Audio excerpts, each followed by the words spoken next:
Hey, it's Owen here with Owen Finance, your gateway to smarter investments, sharper financial insights, and also the ever evolving world of crypto and much more. Ready to level up your financial game? Let's dive in. You wake up one morning, check your portfolio, and realize you've just received a small sum of money from a company you invested in without doing anything. Feels good, right? That money is called a dividend. And believe it or not, this simple concept has sparked countless debates about passive income, wealth building strategies, and who gets to call themselves a true investor. So let's jump right in and break down exactly what dividend stocks are, how to calculate that mystical dividend yield, what the ex-dividend date means, and why it can matter more than that time your aunt forgot to mail your birthday card. Dividend stocks are, in the simplest terms, shares of companies that pay out a portion of their profits to shareholders on a regular basis. It's a bit like the company is saying, "Thanks for trusting us with your money. Here's your cut of the spoils." Some companies pay dividends every quarter, some once or twice a year, and some do it in an unpredictable pattern just to keep life interesting. The reason a company chooses to share profits could be that they have limited growth opportunities, they're stable businesses generating consistent cash flow, or they just want to keep investors happy. So, if you've ever wondered why certain companies pay out dividends and others don't, it usually boils down to management strategy and how they best see fit to reward their shareholders or reinvest their profits. Now, before you get all excited about the idea of free money, let's talk about how to measure the rate at which you're receiving these sweet payouts. The dividend yield is basically the annual dividend payment divided by the share price, multiplied by 100.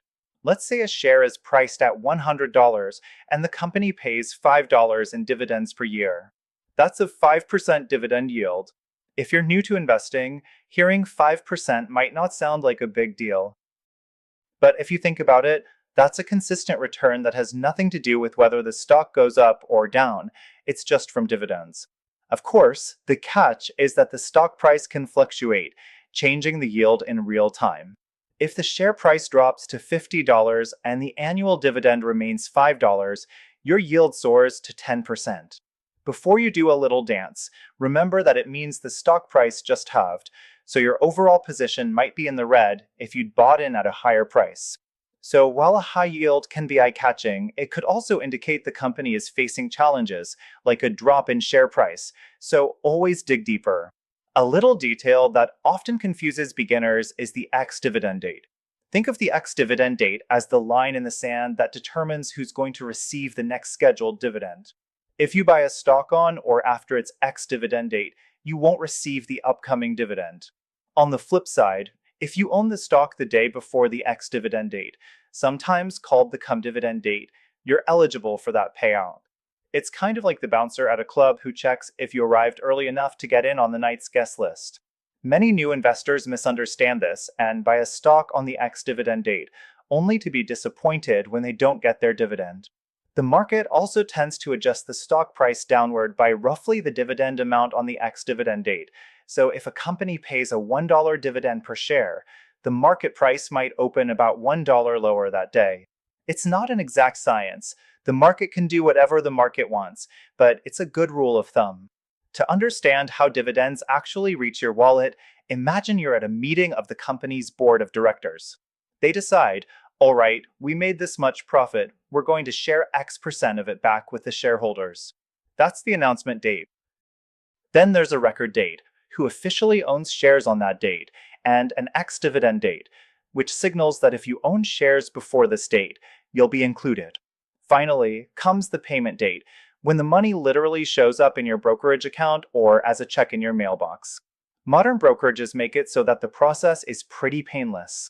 You don't really have to do anything besides own the shares, wait, and then watch that dividend payment appear, like finding loose change in your winter coat a year later.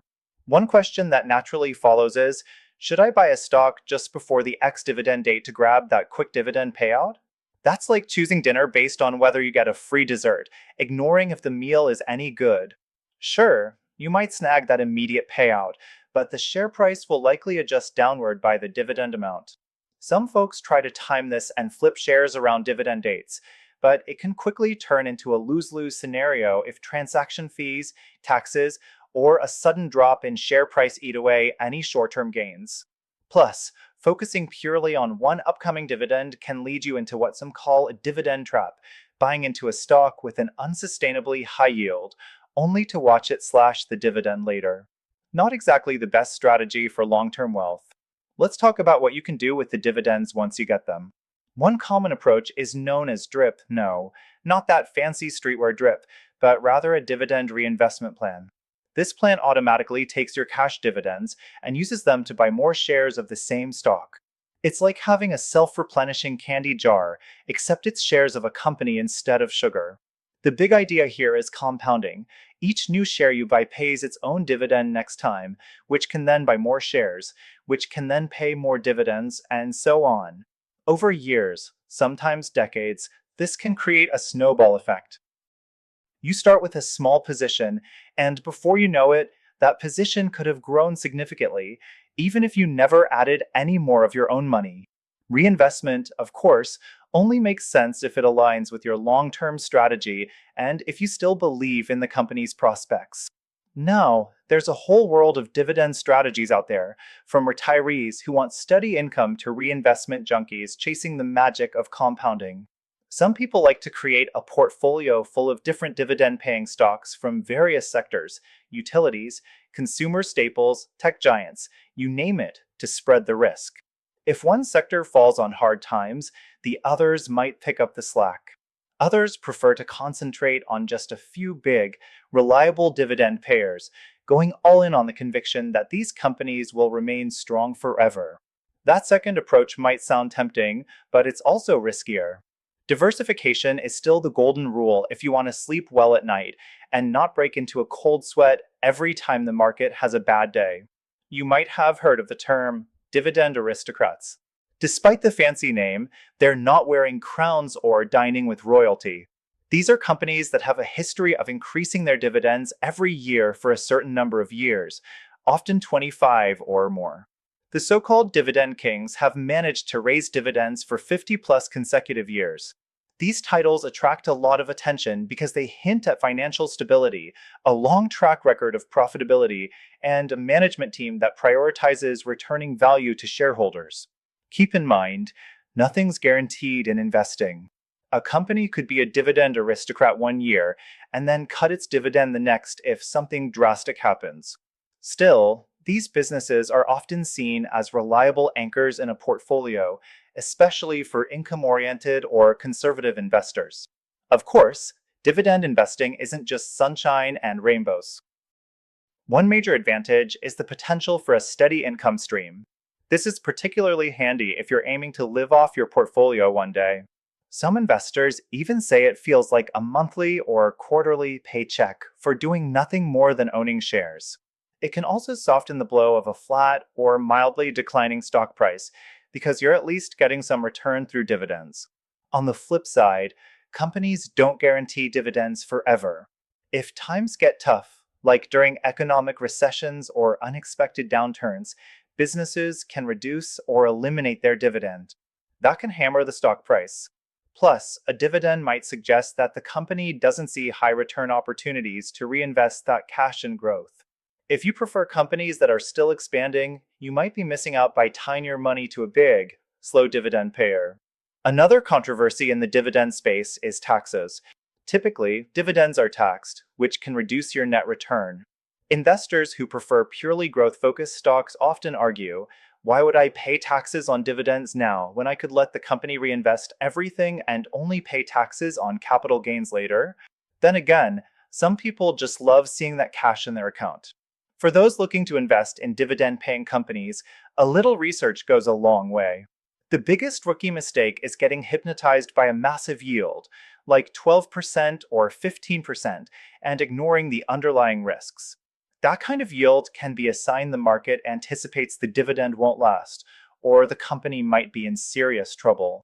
Another blunder is ignoring the payout ratio, which shows how much of the company's profits are being used to pay dividends. If the payout ratio is consistently over 100%, it's like burning the candle at both ends. Eventually, something's gotta give. Also, Watch out for erratic dividend histories. A company that flips dividends on and off at random might not be the stable income source you're looking for. In real life, you'll see everything from big, multinational firms that churn out dividends year after year like clockwork to small, niche businesses that barely pay anything, if at all. Where you want to be on that spectrum depends on your investing goals, how much risk you can handle, and whether you're more into the idea of compounding returns or immediate income. There's no one size fits all solution. Some people love building a core of dividend payers, then sprinkling in a few growth stocks for spice. Others might hold predominantly growth stocks during their younger years and then switch to dividend focused stocks as they approach retirement. And a few might say dividends are a joke because they prefer to see the company reinvest everything to supercharge growth. That's one area where investing can get a little heated. The growth versus dividends debate can turn into a shouting match faster than you can say, Tesla. If you decide dividend investing is your thing, try to keep a level head during market downturns. Dividends can be reduced or suspended, but high quality companies often try not to cut them unless absolutely necessary. And if you're reinvesting those dividends, you might actually enjoy lower stock prices, since it means you're scooping up more shares with each payout. That's the beauty of the long term mindset. You're not constantly panicking about short term price movements, but rather focusing on the income stream and the compounding effect. One subtle but occasionally juicy detail is that some investors like to pick stocks that have a track record of boosting dividends every year, even if it's a small percentage. Over time, that can outrun inflation and maintain the purchasing power of your dividend checks. It might start as a trickle, but a company raising its dividend regularly could become the gift that keeps on giving. Of course, do the research. Check out the company's financials, look at past earnings, see if there's consistent revenue growth or a robust balance sheet, because the day a dividend cut is announced, the stock price might drop faster than your sell signal in an underground parking garage. To recap some highlights you'll want to keep in mind, dividend stocks are just companies sharing profits with shareholders. Dividend yield measures your annual payouts relative to the share price, and the ex-dividend date is your official cutoff for who gets the next payment. Dividends can provide a nice cushion in a volatile market, but it's not a foolproof path to riches. Going overboard on high-yielding but shaky companies could land you in hot water. Reinvesting dividends can supercharge returns, but that's a long game. Don't expect to double your money overnight. If you're unsure how to pick dividend stocks, keep an eye on metrics like payout ratio, dividend growth history, and the overall health of the company. And remember that diversification is typically better than putting all your eggs into a single dividend basket, because safe dividends can still disappear if a company stumbles. Hopefully, this conversation has cleared up how dividends actually work and why they might be a solid piece of your investing strategy, or why they might not. Some might call them boomer stocks because, well, stable companies that pay dividends have historically been favorites of older, conservative investors. But hey, there's nothing inherently wrong with receiving some cash while you watch cat videos, is there? If you do it wisely, dividend investing can serve as a cornerstone of your financial plan. After all, who doesn't like the idea of getting paid for simply holding shares? Just try not to let the euphoria of that sweet dividend overshadow the fundamentals. And if your favorite growth stock doesn't pay dividends, that's okay too. There's more than one way to build wealth in the markets. The point is to understand how dividends operate, why companies pay them, how to spot the good from the potentially disastrous, and how to manage your expectations along the way. As you continue exploring the world of dividend stocks, remember that successful investing, whether dividend focused or otherwise, usually requires patience, rational thinking, and maybe just a pinch of good luck. Keep your eyes open for changes in the market, stay curious about what's happening inside the companies you invest in, and don't chase a high yield just for the sake of it. The real power of dividends often reveals itself slowly over time, compounding and paying you back in ways that might surprise you. So if you're okay with foregoing the thrill of purely speculative growth plays, you might find that the steady, methodical drip of dividends is actually pretty satisfying, and maybe even slightly addictive. Thank you for watching. If you liked the video, don't forget to give a like and subscribe to support us. If you are interested in our premium content, please also visit our Patreon. You can find the link in the description. Thank you and take care of yourself and your finances.